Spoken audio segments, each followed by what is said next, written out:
The water is tough, but that's down now. I heard it just last night. It was 97. Now it's 98.1%. And we're trying to figure out who are the 2% that are willing to get into those boats.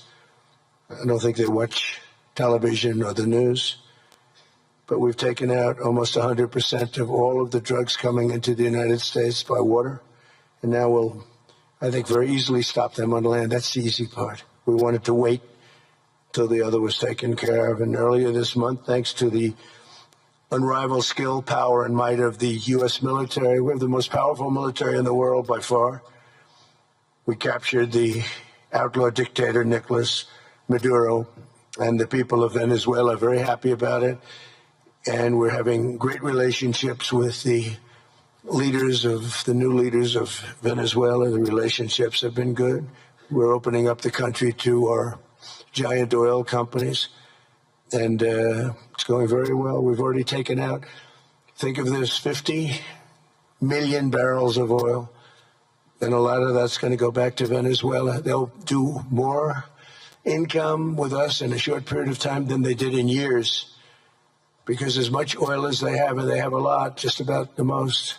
After us, there's a couple of countries that are in that category, but we have the most, actually, and they're second between Venezuela and us. We have 62% of the world's oil, but they have very little production, so they'll have a lot of production. All the oil companies, we had meetings, you probably saw, all the oil companies want to go in. They want to go in immediately. They're already touring the sites. But our military was amazing. That strike was amazing. We had a second wave coming. We didn't need it. They said, no second wave. We don't want a second wave. The first wave was enough. And, of course, we're working to end the horrible killing in Ukraine, a war that should never have happened and would have never happened if I were president. That was not going to happen. I used to speak to Vladimir Putin about Ukraine, and it was the apple of his eye, but he would never have ever done it. Said, you can't do that, Vladimir.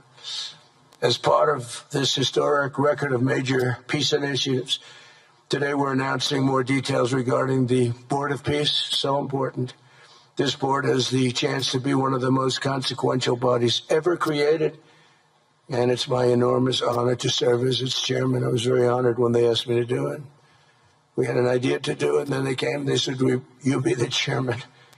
And but I take it very seriously. We have a great group of people and incredible young people that are leading it from within.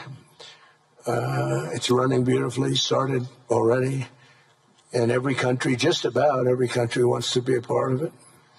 And we just sent out the letters a couple of days ago, and these are just the countries that are here.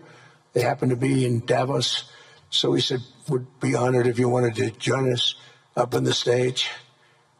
And it's really great. They're friends of mine, I think. Let me see.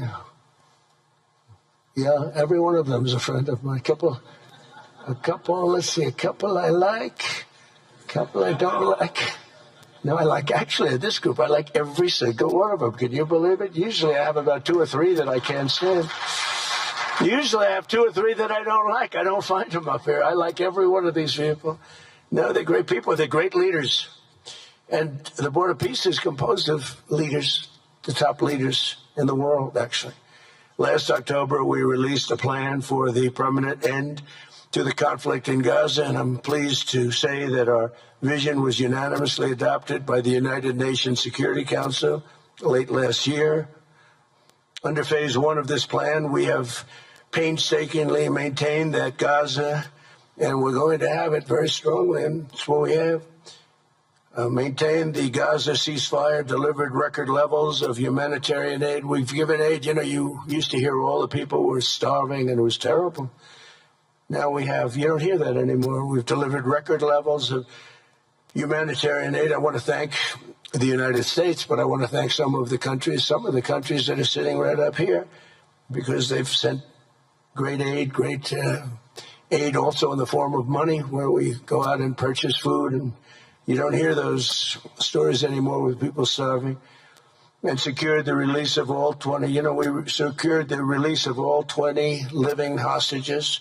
Now, I want to thank Steve Witkoff and Jared and everybody for working so hard. They worked so hard, but there were 20 remaining living hostages. Now, we got hundreds out, but the last 20, I said, boy, that's going to be a tough one. I said that a year before, and it was a tough one, but we got them. Got all 20, every one of them.